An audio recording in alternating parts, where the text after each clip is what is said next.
Halo teman-teman, selamat datang kembali di channel YouTube gua, bareng gua Andi, gua Foni. Kita ada di konten diobrolin. Kalau ada masalah, ya diobrolin.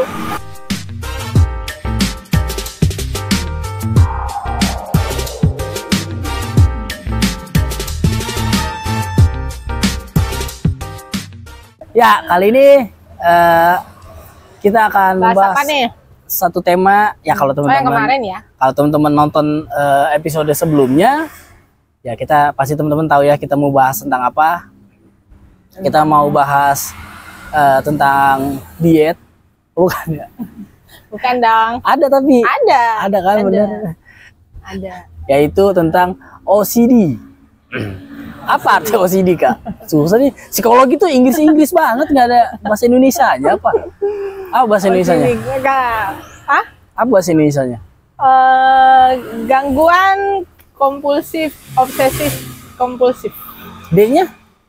Disorder. Oh, kalau dari OCD-nya itu kepanjangannya obsesif kompulsif disorder. Oh. Tapi kalau di Indonesia kan tadi lu tanya di Indonesia kan, jadi gangguan obsesi kompulsif gitu. Jadi kenapa kita pengen bahas ini? Ternyata kemarin disinggung sama Kak Foni, kalau beberapa pembahasan yang kita bahas tentang tentang penyakit-penyakit di psikologi ternyata berhubungan dengan OCD gitu. Jadi gue mau nanya, sebersinggungan kah semuanya atau hanya beberapa hal aja yang menyangkut dengan OCD ini gitu? OCD ini berarti, jelasin dulu deh Kak. Tadi kan apa? Obsesif kompulsif disorder. Oke. Coba dijelasin Kak satu-satu. Apanya nih? Penjelasannya. Penjelasan obsesif itu apa gitu, kompulsif itu apa gitu. Betul. Ya. Nah, jadi kalau yang lalu kan kita ngebahas tentang hoarding ya, yang episode lalu tuh. Itu penyakit tentang orang-orang yang barang bekas dikumpulin, ditumpuk sampai kadang rumahnya nggak kelihatan, gitu kan? Iya, betul. Nah, kemarin gue sempat singgung bahwa itu hoarding itu ternyata masuk dalam OCD. Masuk dalam OCD gitu. Kenapa? Karena ada orang yang memang senangnya ngumpulin begitu gitu. Nah, sedangkan obsesif kompulsif itu sendiri apa sih? Kan itu tadi pertanyaan lu kan? Iya. Nah, kalau obsesifnya sendiri itu pikiran yang terjadi berulang kali gitu. Pikiran yang terjadi berulang kali. Jadi lu mikir terus, bener nggak ya, udah belum ya, bener nggak yang gue lakuin, udah belum ya yang gue lakuin gitu. Contoh, lu mikir, kalau kemarin kan gue singgung itu, lu pergi nih, pergi, baru setengah jalan lu kepikiran, lu udah gue gembok belum ya, gitu. Lu balik sekali, terus udah, lu jalan lagi nih, terus lu kepikiran lagi, udah gue gemuk belum ya gitu. Nah, itu walaupun lu mungkin nggak balik, tapi itu kepikiran terus, di rumah kunci nggak ya, ke ini nggak ya gitu. Nah, itu pikiran yang berulang kali yang terjadi. Sedangkan kalau kompulsif sendiri, kompulsif itu ya perilaku yang berulang-ulang itu. Perilaku yang berulang-ulang. Misalnya kayak tadi, kalau lu mikir kan, lu rumah udah gue kunci belum ya, kompor udah gue matiin belum ya, itu kan masih dalam pikiran. Nah, waktu lu balik ke rumah dan itu terjadi berulang kali, itu jadinya kompulsifnya. Tapi kalau masih di pikiran, itu di obsesifnya, di pikirannya. Jadi terobsesi tapi dalam pikiran. Berarti OCD ini kalau diterjemahin secara awam penyakit yang dari O-nya ini yang baru kepikiran, di C-nya ini udah dilakukan gitu. Jadi gini, kalau mau dijabarin secara gampangnya, gangguan yang mempengaruhi pikiran dan perilaku seseorang. Gangguan yang berhubungan dengan pikiran dan perilaku seseorang. Dan itu terjadi berulang kali. Gitu. Berarti kalau kemarin kan kita udah bahas bisa ini kalau dibilang penyakit sudah terjadi minimal 6 bulan gitu ya, sekitar kayak gitu ya. Nah kalau kayak OCD sama nggak Kak? Sama ya. Nah, seperti yang sebelumnya gue jelasin itu, biasanya yang namanya gangguan psikologis itu terlihat 3 sampai 6 bulan gejalanya. Itu udah bisa dibilang gangguan. Sampai dia balik lagi terpengaruh nggak sama kehidupannya dia. Nah kalau OCD ini biasanya yang paling mengganggu itu ada yang lu pernah gak ketemu sama orang yang kerjanya cuci tangan? Belum pernah sih. Belum pernah separah itu ya. Belum pernah separah itu. Gue punya teman ada seperti itu. Jadi ini kayak ketakutan gitu iya, berarti, kecemasan. Jadi habis pegang barang gitu ya, pegang barang sedikit. Dulu dia tuh selalu bawa hand sanitizer. Nah itu dia pegang barang sedikit, habis pegang apa gitu ya. Ini sebelum COVID loh. Iya. Sebelum COVID ya, sebelum COVID ini. Dia pasti cuci tangan. Dia pakai hand sanitizer-nya gini-gini. Kadang sampai dia nggak pegang apa-apa pun, itu tiap beberapa refleks menit aja. Dia langsung nuangin itunya begini. Kayak refleks aja gitu ya. Refleks. Nah itu yang kalau terjadi terus-menerus seperti itu dan akhirnya katanya dalam tanda kutip itu jadi kebiasaan, tapi kita mesti warning. Tapi kan itu kalau kayak gitu kan hal positif ya Kak? Positif, betul. Terhindar dari kuman-kuman gitu. Tapi kan ada efek samping lainnya. Efek sampingnya apa? Contoh, kalau cuci tangan ya, yang gampangnya cuci tangan lah. Misalnya cuci tangan, lu pakai hand sanitizer. Hand sanitizer itu kan ada zat kimianya. Nah itu lo bisa jadi kulit lu jadi tipis. Gitu. Cuci tangan juga? Iya. Kalau lu keseringan kena bahan kimia tangan lu gitu. Nah itu yang bikin nanti akhirnya kulit lu malah jadi sensitif. Bukannya tipis sih, jadi sensitif. Tapi gitu. Tapi di level OCD-nya kayak ini ya. Kalau gue sempat tadi mikir kalau dia udah cemas kalau udah nggak ngelakuin itu, atau dia nyari wastafel gitu, atau toilet, mondar mandir gitu. Biasanya kalau orang-orang begitu dia pasti entah sedia tisu basah, entah banyak caranya ya. Iya, nggak harus dia nyari toilet apa segala macam sih, tapi mungkin dia bisa sedia tisu basah gitu kan, terus atau itu tadi apa hand sanitizer kayak gitu. Jadi sarana yang memang bisa buat ini dia lakuin pada saat itu. Gitu. Nah, gue sempet baca. Nah ini ngeri juga sih. Katanya OCD ini emang nggak bisa disembuhin ya. Gue lihat cuman bisa dikasih obat ke psikiater atau terapi gitu. Emang sebelum kesana ngomonginnya emang separah apa Kak? Makanya sampai nggak bisa disembuhin gitu. Nggak bisa disembuhin. Sebenarnya kalau yang namanya udah gangguan psikologi itu agak susah ya disembuhin. Sama dengan penyakit fisik lainnya kayak mah atau diabetes, hipertensi gitu. Orang-orang yang udah kena sakit-sakit seperti itu kan untuk sembuh tuh susah banget. Iya. Mungkin bisa sembuh tapi bukannya sembuh, menurun aja sih. Gitu. Tapi tetap itu kan nurunnya itu karena obat. Iya. Nah itu sama. Penyakit psikologi itu juga. Tapi kalau OCD mental itu juga. Tapi kalau OCD gue lihat emang gue baca nggak tahu benar apa enggak. Gue baca nggak bisa disembuhin sama sekali. Cuman terapi aja yang itu hanya menekan. Yang mengurangi kecemasannya dia gitu. Karena gini, kalau yang jadi OCD itu ada memang pemicunya itu faktor penyebabnya itu banyak. Ada yang genetik gitu ya. Ada yang genetik, terus ada memang yang dia otaknya itu ada kelainan. Artinya ada saraf yang bukan saraf, ada produksi kimianya yang nggak bagus gitu. Nah itu ada namanya zat kimia serotonin. Nah itu yang mesti ditekan gitu. Nah itu yang biasanya karena itu dia mesti konsumsi obat untuk menekannya itu gitu. Nah itu yang mempengaruhi kecemasannya dia. Zat serotonin itu apa Kak? Zat serotonin itu zat yang bisa memicu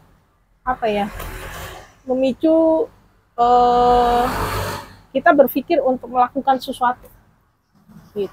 Memacu kita untuk melakukan sesuatu. Berarti kalau berlebihan efeknya apa?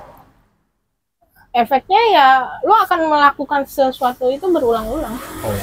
Ada perilaku yang berulang yang lu lakukan. Berarti kalau serotonin kita normal ya kita lakuin sekali sesuai kebutuhan ya, gitu maksudnya. Sesuai kebutuhan. Ketika tapi kalau itu penuh, ya banjir. Ketika kalau di kita banjir ya. Ya, ketika kita punya zat serotonin itu berlebihan, kita bisa melakukan itu berulang-ulang. Ya, tapi kalau kurang, lu nggak ngapa-ngapain. Nggak ngapa-ngapain ini dalam hal mager. Oh. Tapi magernya bukan mager yang kayak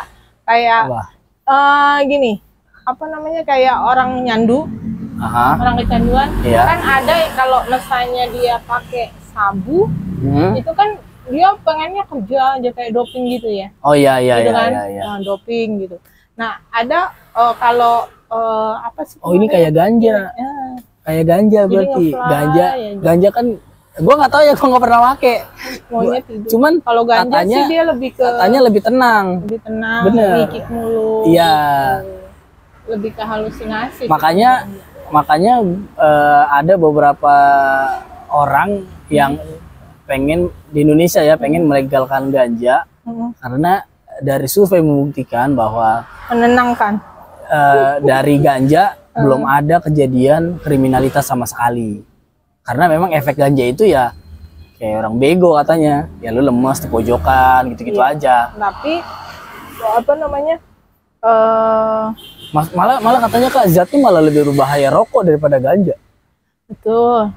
Kalau misalnya dibilang dia tidak melakukan kriminalitas, gue sih nggak setuju ya. Karena waktu dia kecanduan itu di saat dia nggak punya uang kan dia bisa berbagai cara untuk melakukan uang itu. Ya sih. Maksudnya mungkin konteksnya kalau secara zat kali ya, katanya kan lebih berbahaya rokok. Tapi kenapa rokok bisa legal gitu? Udah. Iya. Sampai situ aja. jadi kesana-sana. Ya.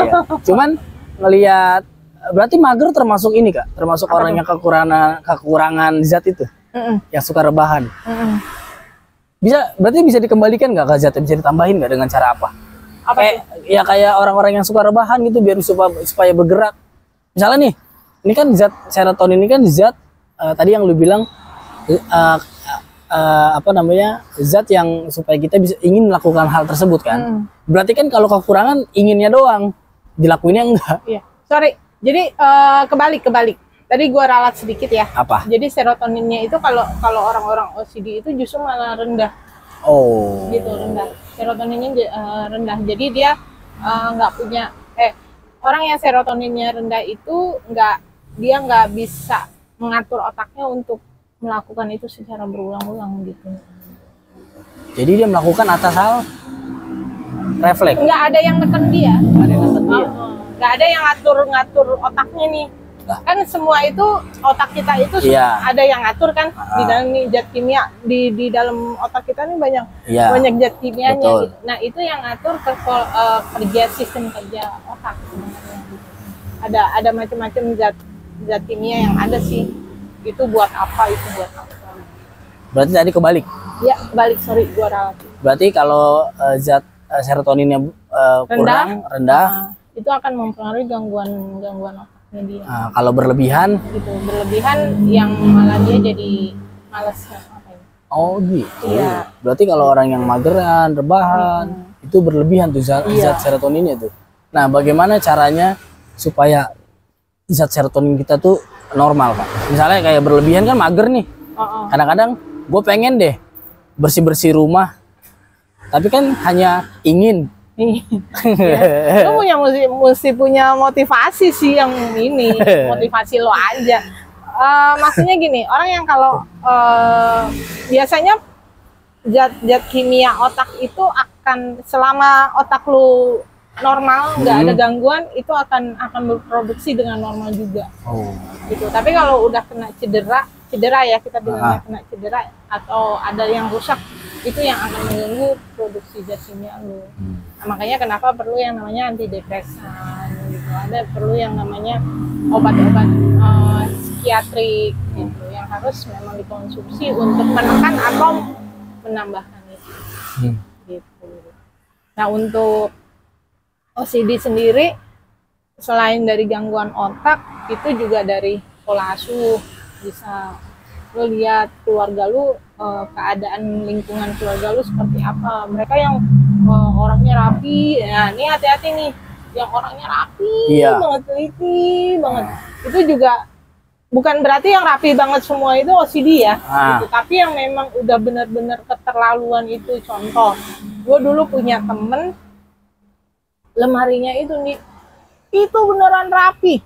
Rapinya itu sampai dia nyusun apa, bajunya itu per warna.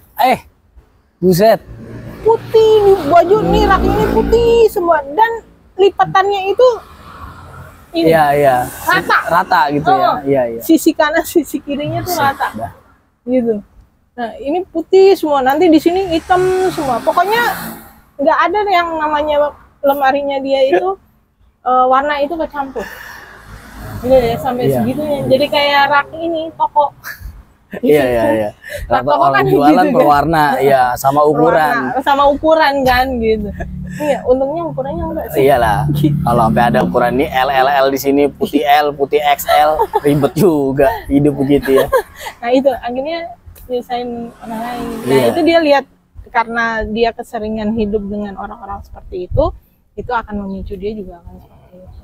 Tapi kalau gue pernah tuh bukan dikatain ya, cuman dibilang OCD gara-gara megang kamera di depannya tuh kurang center. Gue bilang enggak, itu kurang center gitu.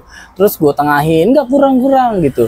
Dibilang OCD apa gimana sih? Udah sih, yang penting center tipis-tipis dikit nggak apa-apa gitu. Enggak, kalau nggak tahu ya, gue ngerasa enggak sih. Cuma karena kan di kamera kan kita tahu mana letak tengahnya ya. Maksudnya kalau kurang presisi tuh kita kurang nyaman gitu. Bukan karena OCD. Gue dikatain OCD dulu ya. Nah, itu dia. Nah, hal-hal yang seperti itu tuh nih kadang yang orang kalau kenapa, itulah bedain antara orang yang benar-benar teliti sama orang-orang yang setengah teliti dan nggak teliti gitu kan.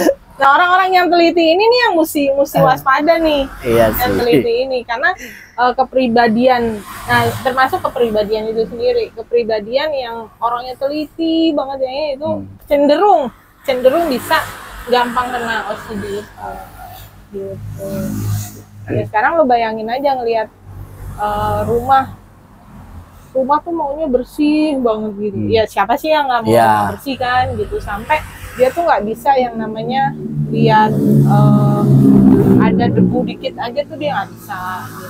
Kalau kita nggak tahu sih ya, ini kan penyakit ini kayak beberapa kali yang kita udah sering bahas, kita juga berulang-ulang bahkan mungkin ngomong, penyakit psikologi ini kadang-kadang tidak terdeteksi kan Kak. Karena seiringnya kehidupan gitu-gitu ya, kita nggak sadar. Mungkin kadang-kadang kelihatannya kalau udah parah biasanya gitu.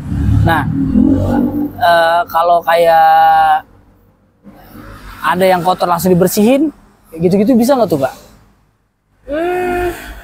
Nah, itu tadi misalnya kalau kita lihat orang seperti yang udah juga yang seperti kita udah jelasin itu, bahwa kita untuk mendiagnosa seseorang itu nggak bisa langsung, wah ini orang ini gitu, kecuali kita bergaul tiap hari ya sama dia. Kayak temen gue yang tadi cuci tangan itu, karena itu teman kuliah gue gitu, teman kuliah gue, dan gue cukup deket sama dia sih, cukup deket sama dia, bolak-balik begitu. Nah, gue nggak tahu dia, itu pun gue nggak tahu dia OCD apa enggak gitu. Tapi kalau ngelihat dari gaya hidupnya dia waktu dia selama kuliah itu, selama kuliah atau selama kita ngerjain tugas atau semuanya, gue lihat sih dia ada gejala ke situ gitu. Nah, memang OCD ini kayak hoarding itu deh kemarin yang kita bahas tuh, pengumpulan barang-barang itu. Kita kan nggak ngeh gitu ya, kalau oh itu ternyata ini loh gitu. Cuman yang bisa jadi patokan bahwa dia itu termasuk OCD apa enggak, dia kalau nggak lakukan itu jadi cemas, jadi khawatir, bahkan bisa jadi depresi gitu, stres, depresi. Di level tertingginya Kak, kalau yang udah pernah didiagnosa lah, biasanya kecemasannya udah sampai di level apa sih gitu? Ada yang nggak tidur? Gara-gara misalnya dia beranggapan rumahnya itu nggak dikunci gitu kan. Bolak-balik ngecekin sampai akhirnya dia takut ada maling masuk, ya udah dia tidur di ruang tamu gitu. Ada yang sampai begitu. Gitu. Jadi dia nggak menikmati hidup gitu. Oh iya ya, bahaya juga ya. Iya benar juga. Dia berarti itu bisa kalau kayak gitu kan, kan dia kan harus menjalani kehidupan dia ya. Tapi orang-orang kayak gini bisa percaya sama orang nggak kak? Misalnya kayak kan, oke, kalau kayak gini dia nggak tidur nih malam. Misalnya dia besok harus pergi. Dia nyuruh orang. Iya buat dijagain gitu, kayak gitu-gitu. Jarang sih. Dia sulit, kalau orang OCD itu biasanya sulit percaya sama orang gitu. Jadi dia melakukan pekerjaan itu ya karena sesuai dengan keinginannya dia apa gimana, khawatir dengan tidak sesuai dengan ekspektasinya dia apa ya lebih baik dia kerjain sendiri. Penanganannya gimana kak?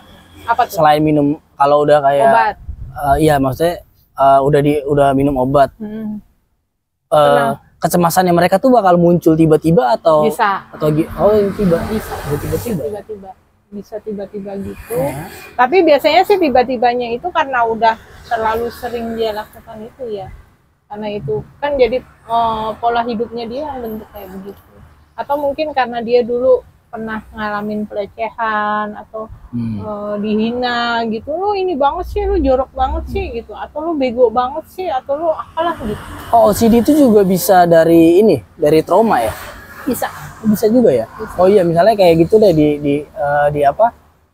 misalnya cewek dilecehin sama laki-laki, jadi trauma sama laki-laki, atau misalnya dia cemas lewat jalan yang sama. Betul. Gitu ya, bisa juga ya. Atau dia misalnya dia lewat gang kecil nih, terus dia ngalamin pelecehan di gang kecil.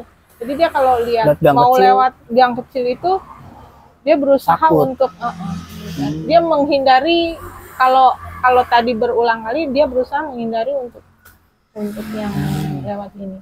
Atau misalnya yang gampangnya body shaming ya, anak-anak sekarang kan ini body shaming gitu. Nah itu pun bisa, jadi akhirnya nanti si korban body shaming ini bisa lari ke OCD. Misalnya dibilang, lu gendut loh gitu, gendut banget sih gitu. Dia akan berusaha untuk bagaimana mengecilkan dirinya. Misalnya dia nge-gym yang sampai lewat dari porsinya yang tidak seharusnya gitu kan. Nah itu, atau bahkan bisa jadi penyakit lain tuh selain jadi OCD. Karena dia OCD, dia ada yang namanya makan itu dia makan banyak tapi dia keluarin lagi. Oh iya tahu. Yang suka lewat yang sampai dicolok gitu untuk keluar gitu. Nah itu bisa jadi akhirnya gini, karena dia ngalamin trauma gitu ya, ngalamin satu trauma, dia akhirnya kena gangguan ini, kena gangguan OCD, dan dia bisa merembet ke gangguan lainnya. Ya, komplikasi. Benar. Seperti itu. Gua keinget kayak gitu, gua keinget film yang bikin gua nangis. Judulnya Hope. Film Korea, anak kecil yang diperkosa sama orang kayak sejenis, nggak boleh lagi, gimana cara ngomongnya, anak SD, dia diperkosa gitu sama orang yang ODGJ. Terus jadi pas dia belum sembuh sih, pas di rumah sakit dia udah sadar, dia takut ngelihat cowok dewasa. Sampai bapaknya dia nggak mau ngeliat bapaknya. Iya. Jadi bapaknya tuh kalau mau jenguk dia harus nyamar pakai badut. Itu gue sedih banget sih, sampai dia nggak mau menerima bapaknya. Nah itu masuknya ke PTSD tuh, post traumatic syndrome. Tapi itu termasuk OCD juga kak? Enggak. Udah lebih parah. Oh, udah lebih parah itu ya? Kalau OCD itu dia masih bisa hidup secara normal, dia masih bisa hidup secara normal, tapi dalam hidupnya itu penuh dengan keteraturan yang sangat amat teratur. Gitu.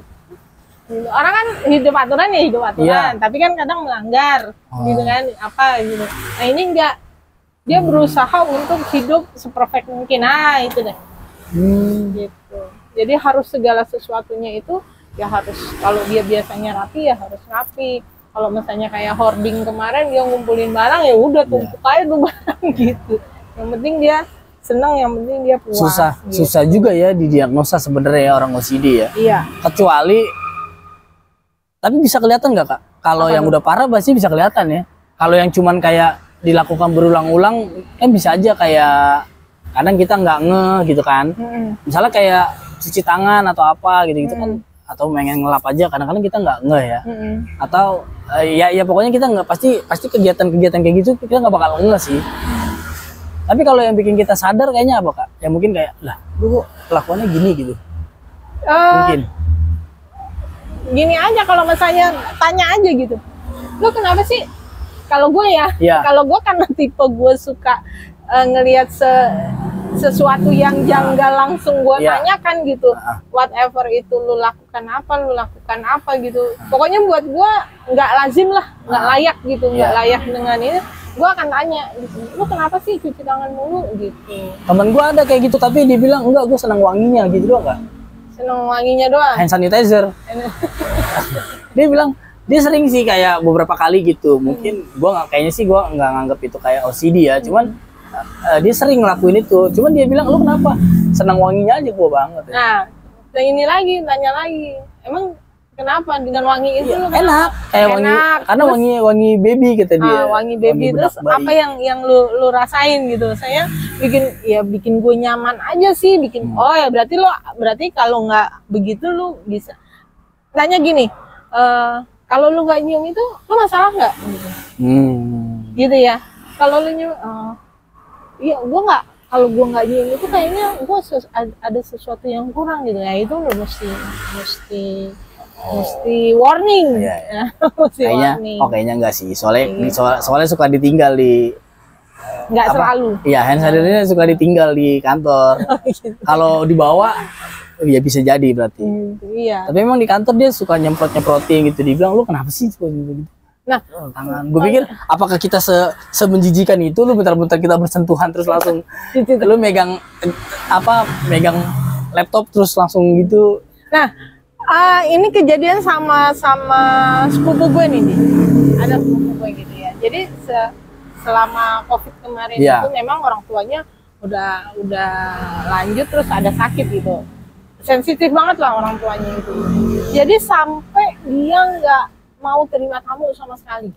Sampai hari ini. Tapi itu semenjak COVID udah banyak begitu Kak? Betul. Nah itu COVID kemarin itu karena udah itu akhirnya keterusan tuh. Ada orang-orang yang tipenya memang resik ya. Resik, terus tipenya itu tadi teliti, dia ini. Nah itu yang bikin memicu kekhawatirannya dia. Makanya waktu COVID itu kan banyak orang-orang yang depresi, banyak orang-orang yang mengalami gangguan kejiwaan. Gangguan mental ya, bukan gangguan kejiwaan. Gangguan mental gitu, yang kecemasan berlebihan, segala macam, anxiety segala macam. Nah salah satunya OCD ini. Gitu. Nah jadi si sepupu gue ini, dia kalau ada orang mau datang harus izin, seizin dia. Kalau dia nggak izinin ya berarti nggak boleh masuk. Kalaupun akhirnya itu orang udah datang dan masuk ke rumahnya, itu dia tungguin di situ papahnya. Jadi setiap ada orang dekat sama papahnya langsung disemprot sama dia. Gitu. Itu sampai segitunya tuh disemprot pakai hand sanitizer, papahnya, tangan papahnya disemprot hand sanitizer dibersihin.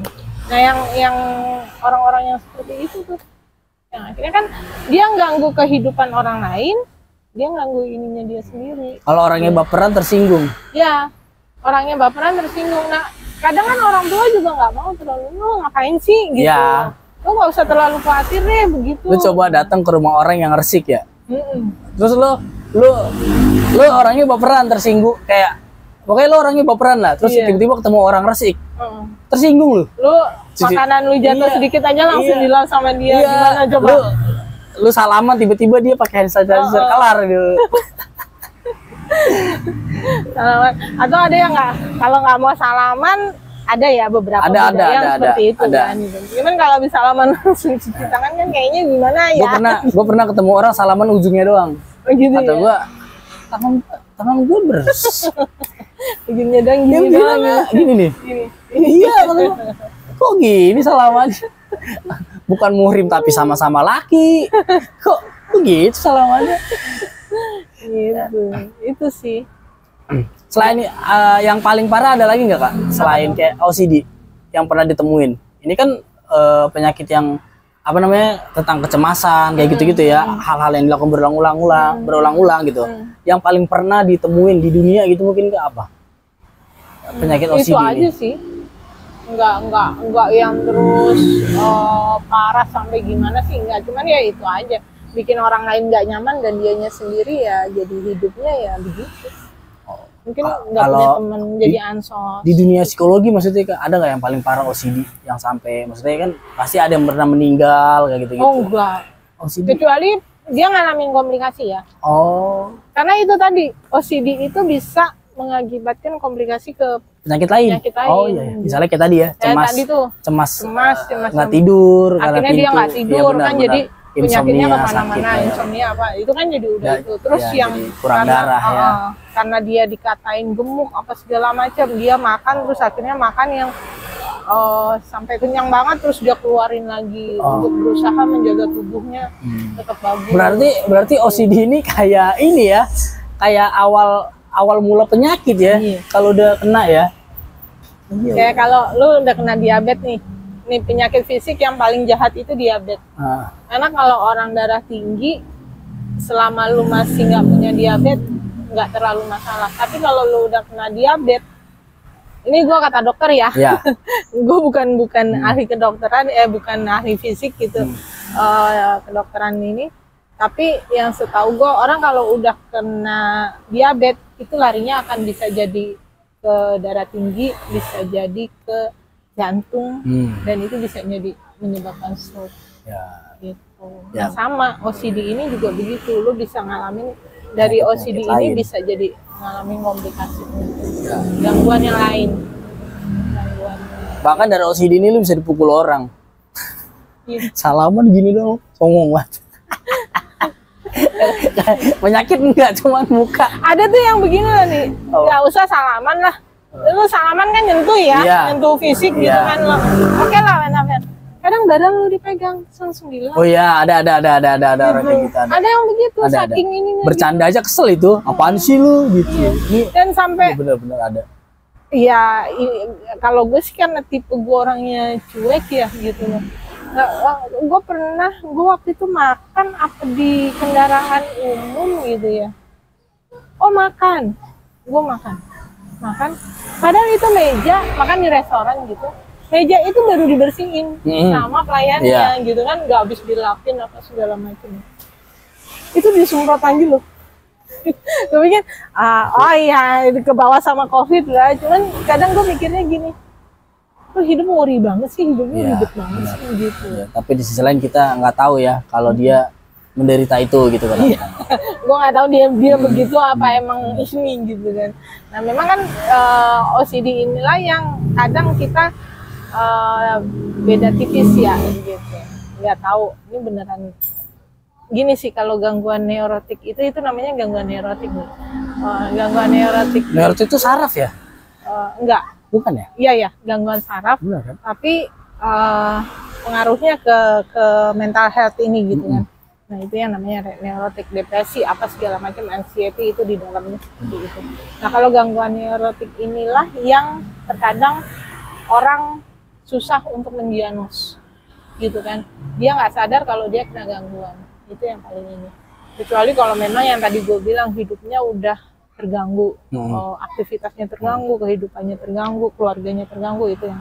Tapi lebih gampang itu kalau orang yang memang benar-benar kena psikotik.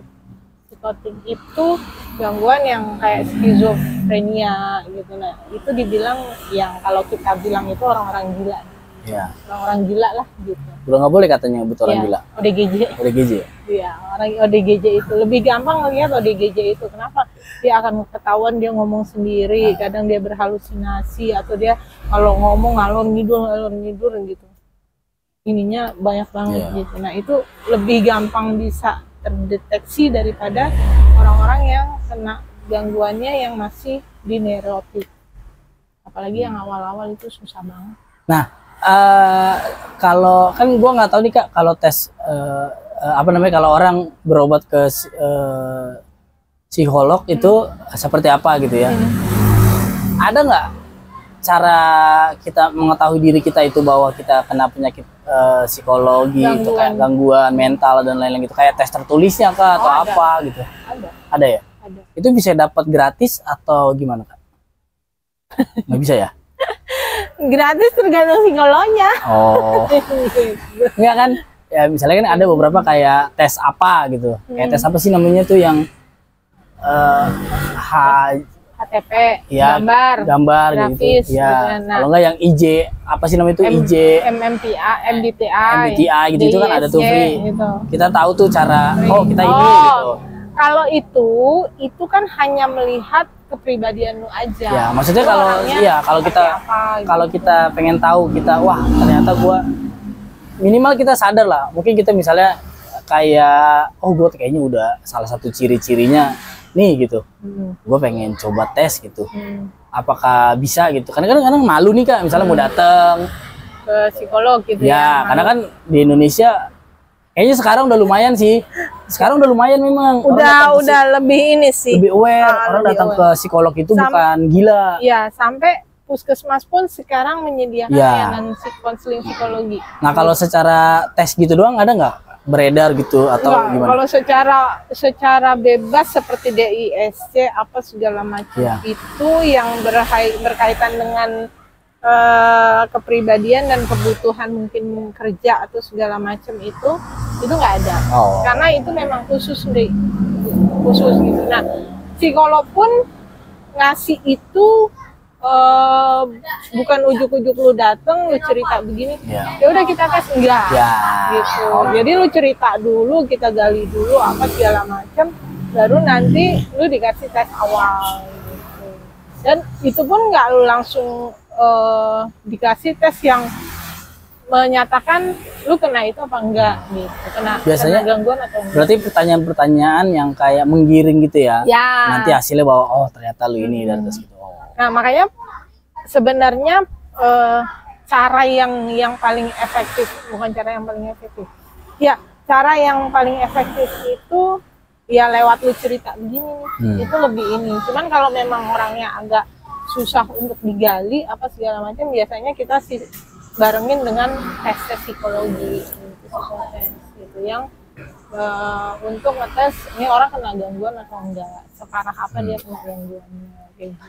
Gua kepikiran, tiba-tiba gue kepikiran kayak misalnya nih, gue nggak tahu gue penyakit, gue OCD, tiba-tiba gue ke psikolog, terus dinyatakan OCD, pas pulang jadi cemas.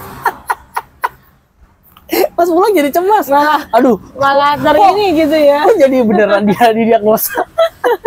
Kan ada banyak orang berobat ya, berobat nih datang ke rumah sakit apa puskesmas, penyakitnya malah ini gitu. Pengen cek doang gitu kan, tiba-tiba nyampe rumah sakit, ya mas ini gulanya tinggi, ini gini, malah kemana-mana. Jadi mendingan gue nggak berasa gitu ya. Tapi kalau tiba-tiba ketemu klien kayak gitu gimana Kak? Gini, makanya dari benar itu bukan lo aja sih, hampir semua manusia kayaknya begitu ya. Akhirnya males gitu loh, itu yang harus kita pola pikir kita itu harus dibenerin dulu Nindi. Gitu. Pola pikir kita harus dibenerin dulu. Apapun penyakitnya, lu mau penyakit fisik, lu mau penyakit mental sekalipun gitu ya, psikis lu yang sakit gitu, itu lo harus yang ada di pikiran itu bahwa kalau memang lu udah niat berobat, nanya apapun itu, check up apa segala macam, lo harus menyiapkan hati lo bahwa ada kemungkinan terburuk terjadi sama lu. Gitu. Itu yang pertama. Nah, makanya sebenarnya kan peperangan manusia itu yang paling berat itu sebenarnya bukan waktu kita jalanin hidup apa segala macam, bukan masalah yang kita hadapin terus perselisihan dengan teman atau segala macam itu, bukan itu.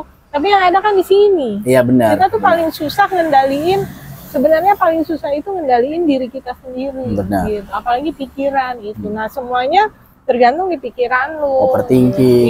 Iya. Kadang-kadang belum masuk ruangan udah sakit apa gue dibilangnya, gue bilang sakit apa nih. Nah makanya apa namanya, kalau dibilang gue sehat-sehat aja, iya benar, tapi ada juga yang bilang manusia itu, orang itu cenderung punya gejala kejiwaan gitu, apapun itu. Nah, mungkin ini sebagian dari penutup juga Kak. Kan kalau misalnya kita kayak check up itu kan kayak setahun 2 kali, kayak gigi 6 bulan sekali, gitu-gitu kan ya.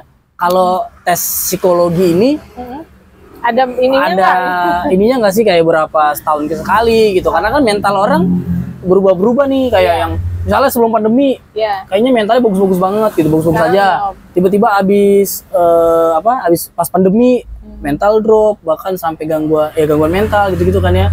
Karena barang kekayaan hilang, keluarga banyak yang meninggal dan lain-lain gitu. Tapi kalau hidupnya kayak biasa-biasa aja, sebenarnya disarankan nggak untuk berobat setahun sekali apa berapa gitu? Kalau untuk psikis sendiri, psikologi itu belum ada patokannya kayak general check up nih 6 bulan sekali, general check up setahun sekali gitu, belum ada. Untuk yang biasa, untuk kita nih orang yang bukan pekerja, tapi untuk sekolah itu biasanya by assessment. Kalau untuk sekolah tuh ada asesmen tahunan tuh, dilihat anaknya ada ini enggak, kan karena dari observasi selama ngajar kan guru juga melihat gitu kan. Nah itu biasanya dari laporan-laporan seperti itu. Nah pekerja pun sekarang yang gue tahu dalam karyawan itu ya, apalagi yang istilahnya industri besar gitu, kantor-kantor besar itu ada tes psikologinya per tahun. Apalagi yang level manajerial ke atas, itu dikasih tes yang memang dia pengen tahu, dia pengen lihat tingkat stresnya itu sejauh mana gitu. Karena pressure biasanya ya. Betul gitu. Dan ada yang untuk bidang-bidang tertentu gitu, itu juga sales kayaknya harus sering-sering tuh tes psikolog. Gitu. Karena sales tuh pressure gitu, pressure dari atas untuk achieve, pressure sama konsumen. Itu dia, kita ini konsumen komplain gitu kan, apa segala macam. Dari atas nggak target ditekan, dari bawah ditanyain. Gitu. Jadi kalau untuk kita perlu nggak gitu, ya sesuai dengan kebutuhan aja sih. Cuman ya itu tadi, balik lagi, kalau misalnya lu ngalamin gangguan fisik, lu udah mulai batuk-batuk yang nggak sembuh-sembuh dan ganggu terus, ya itu tadi, lu mendingan coba cek lah ke ahlinya gitu. Tapi kalau dari lu sendiri nggak ada ini, emang ikut aja gitu, tidak menyarankan untuk kayak ya coba setahun sekali gitu-gitu? Boleh sih, bisa jadi seperti itu, cuman kalau secara bakunya kita masih belum ada gitu. Cuman ya itu tadi, biasanya kalau yang anak sekolah, pekerja itu ada. Berarti mungkin kayak sekolah-sekolah atau kantor-kantor bisa bikin rutin kali ya. Jadi bisa lihat tingkat stres karyawannya semana gitu-gitu ya. Tapi kan gini, biasanya orang nanganin untuk mengatasi masalah yang demikian itu, yang ganggu hidupnya itu kan biasanya dia cerita ke orang lain gitu. Nah itu yang terpenting, lu tanamkan dalam diri lu semua bahwa lu harus bisa terbuka dengan orang lain. Kenapa? Karena dengan terbuka dengan orang lain, lu bisa cerita dengan orang lain, itu masalah lu 70-50% itu terangkat. Dan itu bisa ngatasin stres lu juga. Tapi ini agak sulit sih Kak, karena di sekitaran kota-kota besar ya, terutama Jakarta, apalagi di sentralnya Jakarta ya. Sekarang kan udah mirip-mirip di Amerika nih, maksudnya mulai terlihat bahwa kita tuh individualis kan, ya kan. Apalagi kayak anak-anak kos, kadang-kadang kan berangkat kerja, pulang udah di kosan aja gitu. Jadi lama-lama pun temannya pun cuma di teman kantor itu, dan kantor juga pun kan kadang-kadang banyak yang nggak sehat ya pertemanannya gitu-gitu kan. Nah yang kayak gini-gini, yang 50%-nya pun tidak terangkat. Cuma kadang-kadang makanya medsos itu adalah jalan tempat cerita terbaik jadinya buat sebagian orang gitu. Tapi hati-hati juga dengan medsos lu, karena kenapa? Sekarang perusahaan itu untuk lu yang pekerja ya. Untuk lu yang pekerja, lu yang lagi nyari kerjaan atau lu yang masih sekolah, lu mesti hati-hati dengan medsos lu. Waktu lu berkeluh kesah di medsos lu, jejak digital itu nggak akan pernah hilang. Nah itu sekarang setiap perusahaan, setiap kantor itu menggunakan rekomendasi dari media sosial lu. Ada orang yang psikotesnya diterima bagus, hasilnya semua bagus, tes IQ-nya bagus, pokoknya hasil psikotes lu bagus gitu. Karena apa? Psikotes itu sekarang juga banyak dipelajarin seperti yang tadi lu tanya, Pak.